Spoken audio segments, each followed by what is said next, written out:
Picture this: Michael the Archangel, captain of heaven's armies, wielder of the flaming sword, commander of legions upon legions of celestial warriors, trembling in silence. Not before Satan, not before demons or the forces of darkness, but before a single name, a name so powerful, so radiant, so close to the throne of the Almighty that even speaking it could shatter the very foundations of heaven itself.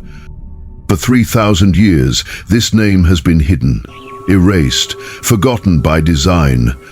Tonight, we journey beyond the veil to uncover why the mightiest beings in creation chose silence over revelation, and what it means for the final days ahead. When we think of Michael, we see the warrior, the defender, the one who cast Lucifer from heaven's heights and stands guard at the gates of eternity.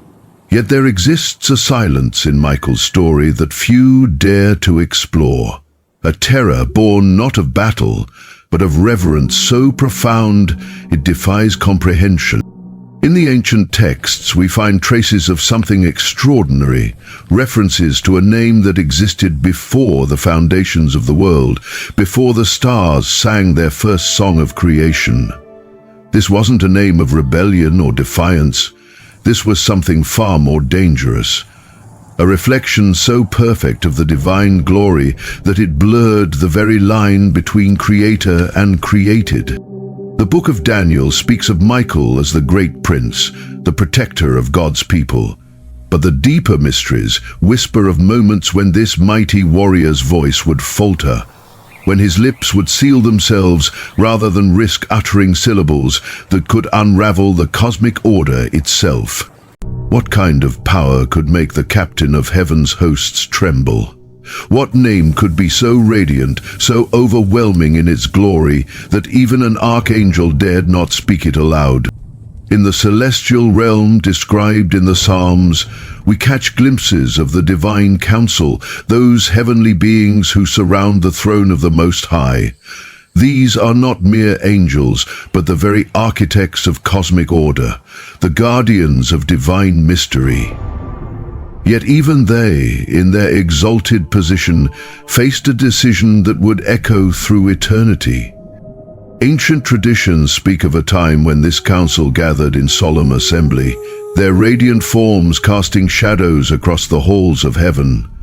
Before them stood a truth so overwhelming that unity itself was threatened. A name had emerged, one that reflected the divine nature, with such clarity that the boundaries between worship and confusion began to blur. This wasn't about judgment or punishment. This was about protection. The council understood that some truths are too pure for creation to bear, that even the most perfect reflection can become a stumbling block when it rivals the source of all light. In their wisdom, or perhaps their fear, they made a choice that reverberates to this day. The name would be sealed, hidden, erased from the tongues of angels and the memories of men. Not because it was evil, but because it was too close to perfection itself. Legends from the earliest Christian and Jewish mystics speak of something remarkable within the heavenly court. An empty throne, not vacant from abandonment, but empty by divine decree. Where once sat a being whose very name blazed with fire that rivaled the stars, now only shadow remains. This throne tells a story that orthodox theology rarely explores. It speaks of a presence so magnificent, so pure in its reflection of divine glory, that its very existence posed a cosmic risk. The ancient seal that once bore this name in fiery script was not destroyed in wrath, but consumed by mercy, a divine protection against the chaos that perfect reflection might bring. The empty throne stands as a monument to restraint, to the terrible burden of divine wisdom that must sometimes choose concealment over revelation. It reminds us that in the economy of heaven, silence can be more powerful than speech, and hiddenness more merciful than exposure. At the gates of Eden, the cherubim stand with flaming swords, their wings spread wide in eternal vigilance. We're told they guard the way to the tree of life, but the mystical traditions reveal a deeper truth. Beneath their mighty wings lies not just a barrier to paradise, but a veil over heaven's greatest secret. These are not mere sentinels, but keepers of cosmic balance itself. Their flames don't just burn with judgment, they sing with the tension of light and shadow, revelation and concealment. In their eternal vigil, they guard against something far more dangerous than human transgression, the possibility that creation itself might be overwhelmed by a glory too pure to bear. The shadow beneath their wings is luminous, woven from divine light and sacred silence. It marks the boundary between what may be known and what must remain hidden until the fullness of time. In their watch, we see the profound love of a creator who protects his creation even from his own glory. When Moses encountered the burning bush, he witnessed more than a miracle. He stood before a living sanctuary. The flame that consumed nothing spoke with divine authority, but within its holy glow resided an echo of something even more profound. The mystics tell us that within this fire dwelt the whisper of the hidden name, the one withdrawn from celestial choirs and sealed in the depths of divine will.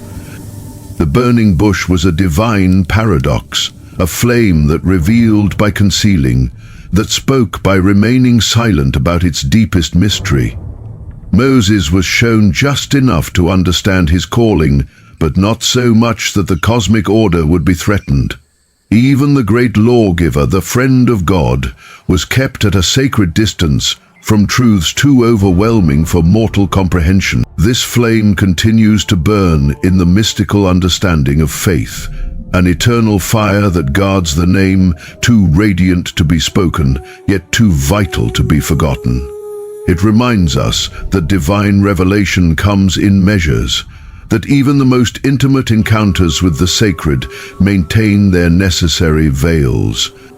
For 3,000 years, this name has remained hidden beneath a veil, woven from time and silence itself. Prophets like Isaiah glimpsed its shadow in their visions, but turned their faces away, understanding instinctively that some glories are too fierce for mortal eyes.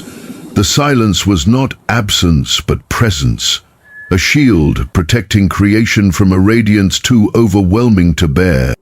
Throughout the ages, this mystery has endured beyond Scripture, whispered only in the most sacred of celestial realms. It has been neither forgotten nor forsaken, but guarded with a jealousy that speaks to its incredible power. The veil has transcended time, woven into the very fabric of prophecy and worship, creating a holy tension between revelation and concealment. This silence has been a mercy greater than judgment, a protection from the spiritual peril that could arise if heaven's own beings were to misplace their worship. Even angels in their purity might be seduced by a glory that too closely mirrors the source of all glory. The hidden name has remained veiled not from weakness, but from wisdom. When we venture beyond the canonical scriptures, into the ancient texts, the Book of Enoch, the mystical Midrash, the whispered traditions of the Desert Fathers, we find tantalizing fragments of this mystery. These sources speak not with the authority of doctrine, but with the wonder of those who glimpsed truths too vast for full comprehension.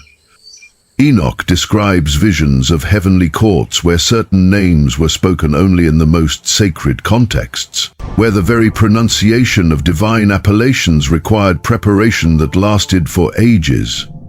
The Gnostic traditions, though often dismissed, preserve echoes of an understanding that the divine nature itself contained mysteries that could overwhelm even the highest created beings. These texts don't provide clear answers, they were never meant to. Instead, they offer glimpses, shadows, fragments of a truth that exists at the very boundaries of what created beings can comprehend. They remind us that the sacred has always maintained its veils, that divine wisdom includes the knowledge of what should remain hidden. But here's where our story takes a prophetic turn. The ancient sources speak of a time when the veil will thin, when the silence that has guarded this name for 3 millennia will give way to a resounding echo across all creation. This isn't about the return of a rival to divine authority. It's about the completion of a divine symphony that began before time itself. The prophecies suggest that Michael, who once trembled at this name's power, will no longer cower in silence. Instead, he will stand in reverent anticipation as the hidden name is finally revealed, not as a threat to cosmic order, but as its ultimate fulfillment. The hosts of heaven will unite in praise, their voices harmonizing, as the secret that has been kept since the foundation of the world is finally unveiled. This revelation won't bring chaos, but consummation. It will draw all things into perfect alignment under the throne of the Most High, demonstrating that even the most overwhelming reflection of divine glory ultimately serves to magnify the source from which it comes. As we stand at what many believe to be the threshold of the end times, these ancient mysteries take on new significance. They remind us that our understanding of the divine realm is still shrouded in holy mystery, that there are truths about the nature of heaven and the hierarchy of creation that remain beyond our comprehension. The story of the hidden name isn't just about celestial politics or angelic hierarchies. It's about the profound truth that divine love sometimes expresses itself through concealment, that mercy can look like mystery, and that the greatest revelations are often those that are withheld until we're prepared to receive them. This mystery challenges us to embrace the unknown aspects of our faith, to find comfort in the fact that there are depths to divine reality that we haven't yet plumbed. It reminds us that revelation is a process, not an event, and that the God who hides certain truths is the same God who promises that all things will eventually be revealed. Tonight, we've journeyed to the very edges of mystery, exploring truths that exist in the shadowlands between revelation and concealment. The story of the name that terrified Michael reminds us that even in our hunger for knowledge, there is wisdom in sacred silence, beauty in holy mystery. Perhaps the most profound truth we can take from this ancient secret is this: the God who chooses to hide certain aspects of his glory is the same God who promises that one day every veil will be lifted, every mystery revealed, and every name will bow before the name above all names. Until that day comes, we walk by faith through mysteries that angels themselves handle with trembling reverence. We find our peace not in having all the answers, but in trusting the one who holds all mysteries in his hands. The hidden name waits in its sacred silence, guarded by cherubim and sealed by divine wisdom. And perhaps, in our willingness to embrace this mystery rather than solve it, we come closer to understanding the heart of the God who reveals himself through both light and shadow, speech and silence, presence and veiling. Uncharacteristic presence, unblemished, the heart of the God who reveals himself through both light and shadow, speech and silence, presence and veiling. What does it mean that even the mightiest beings in heaven bow before mysteries they dare not fully comprehend? What does it teach us about the proper posture of the human heart before the infinite depths of divine reality? These are the questions that echo through eternity, waiting for the day when all shadows flee and every hidden thing is brought to light. Until then, we watch. We wait. We wonder at the magnificent terror of a God whose very names contain mysteries that angels fear to speak.